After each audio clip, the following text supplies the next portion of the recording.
April 29, 1945. A cold Sunday morning near Munich, Germany. American soldiers were advancing toward what they thought was a military supply depot. Just another objective in a war that was already won. They had no idea they were about to walk into humanity's darkest nightmare, and what they would do in the next few hours would haunt them forever. The men of the U.S. 45th Infantry Division, nicknamed the Thunderbirds, were battle-hardened veterans. They'd fought through Sicily, Italy, and France. They'd seen death 1,000 times. They thought nothing could shock them anymore. They were wrong. As they approached the complex, they noticed a train on the tracks outside. 39 boxcars sitting silent and still in the gray morning light. Something about it felt wrong. The air smelled wrong. A young lieutenant walked up to the first car and looked inside. He immediately turned away and vomited.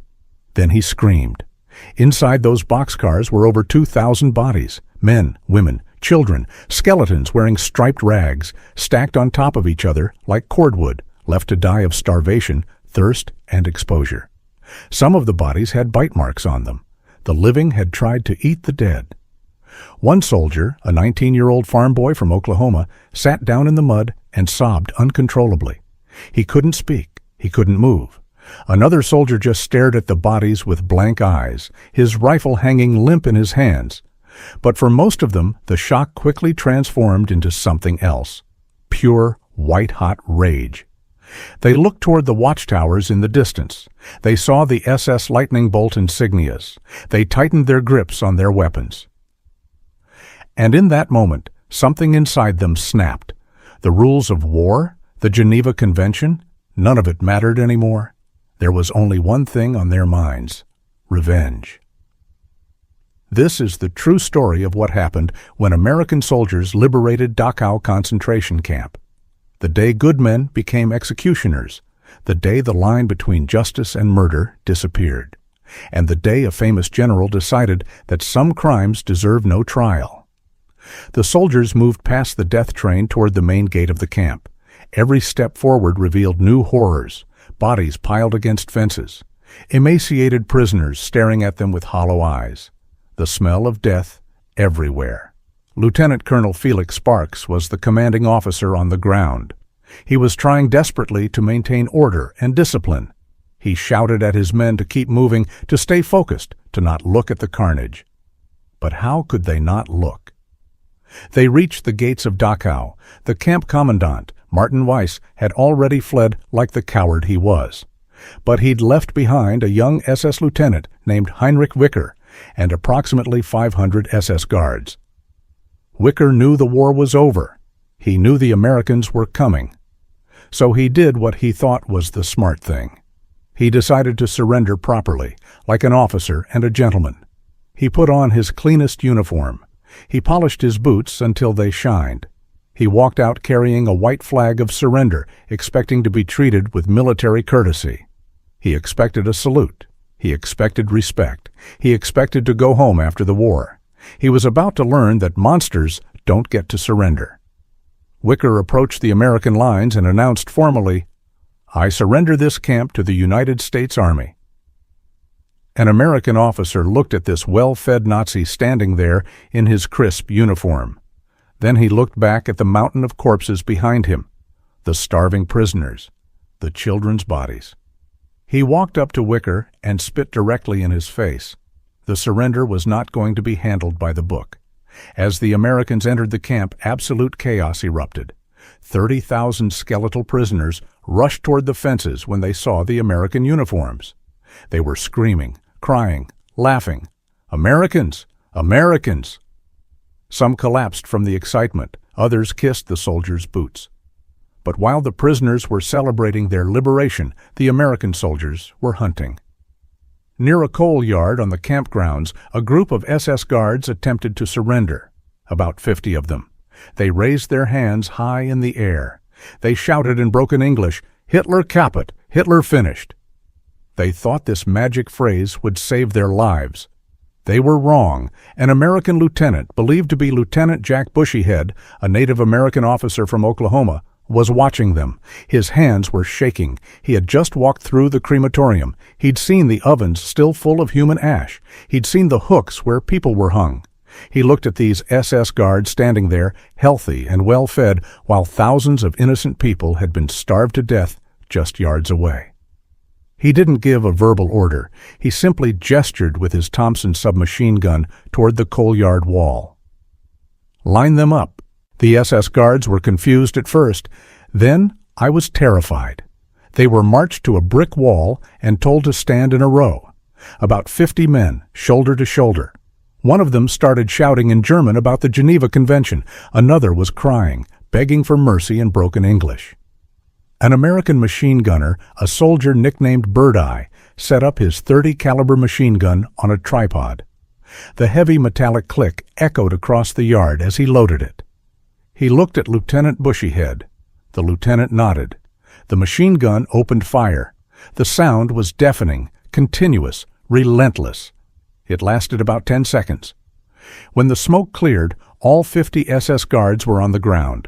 Most were dead instantly. Some were still twitching. The snow around them turned black with coal dust and red with blood. Lieutenant Colonel Sparks heard the gunfire. He came running from another part of the camp. When he arrived, he saw his men still firing into the pile of bodies. He drew his pistol and fired into the air. "Stop! Stop it right now!" he screamed. "What the hell are you doing?" The machine gunner turned to look at him. His face was covered in tears. His eyes were empty. "Colonel," he said quietly, "they deserved it." Sparks wanted to discipline his men. He wanted to restore order. But when he looked at the death train in the distance, at the crematorium, at the thousands of corpses, he couldn't find the words. He holstered his weapon and walked away. The coal yard wasn't the only place where SS guards were executed that day. At Tower B, several guards tried to surrender. They climbed down the ladder with their hands raised high above their heads. The American soldiers didn't wait for them to reach the ground. They shot them off the ladder. The bodies fell into the moat below. Then the Americans walked to the edge and emptied their rifles into the water, just to be sure. One GI later wrote in a letter home, "It wasn't war. It was an execution. And I didn't feel a thing. After what I saw in those boxcars, they weren't human to me anymore." But the Americans weren't the only ones seeking revenge that day. Somehow the prisoners got out of their barracks. They were weak, barely able to walk, but they were fueled by years of rage and suffering. They found an SS guard trying to hide in a watchtower. They dragged him down. They didn't have guns. They had shovels, sticks, and their bare hands. American soldiers stood nearby, smoking cigarettes, watching. One officer asked, "Should we stop them?" A sergeant shook his head. "No, let them finish." The prisoners beat the guard to death. It was savage. It was primal. It was justice. In another part of the camp, prisoners found a German capo, a prisoner who had collaborated with the Nazis and brutally beaten other inmates. They drowned him in a latrine.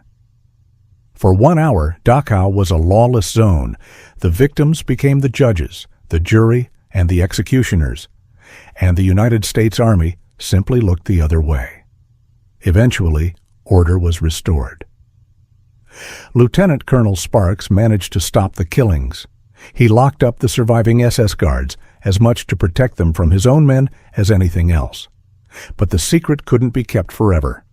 Photographs had been taken, images of American soldiers standing over piles of executed Germans, pictures of the coal yard massacre. A few days later, an investigative team arrived, led by Lieutenant Colonel Joseph Whitaker. They interviewed witnesses. They collected evidence. They took statements. They wrote a damning report titled Investigation of Alleged Mistreatment of German Guards at Dachau. The report concluded that American troops had violated international law. It recommended court-martials for the officers and soldiers involved. The heroes of Dachau were about to be treated as war criminals. The report went up the chain of command and landed on the desk of General George S. Patton. Patton read through it carefully. He looked at the photographs of the dead SS guards. Then he looked at the photographs of the death train. the crematorium, the starving prisoners. Patton was known as a strict disciplinarian. He once slapped a soldier for having shell shock. He court-martialed men for having dirty uniforms. But this was different.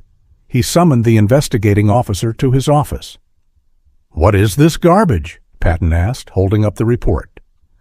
"Sir, it's evidence of war crimes committed by American soldiers."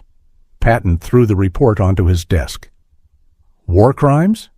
You walk into a place like that, you see 2,000 dead bodies on a train, and you expect my boys to follow the rule book? Hell no." Patton declared that his men had been overwrought and had nervous trigger fingers. "It happens in war," he said. Then he did something legendary. He refused to sign the court-martial papers. According to various accounts, he either burned the report or ordered it buried in the deepest, most classified archive in the Army, never to be opened.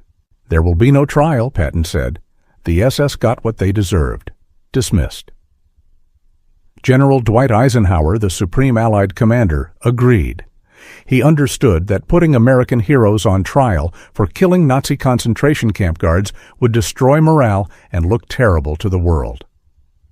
The order came down, quashed the investigation. The charges were dropped. Lieutenant Jack Bushyhead went home to Oklahoma. He never spoke publicly about what happened. He died in 1977, taking his secrets to the grave. The Dachau Reprisals remain controversial to this day.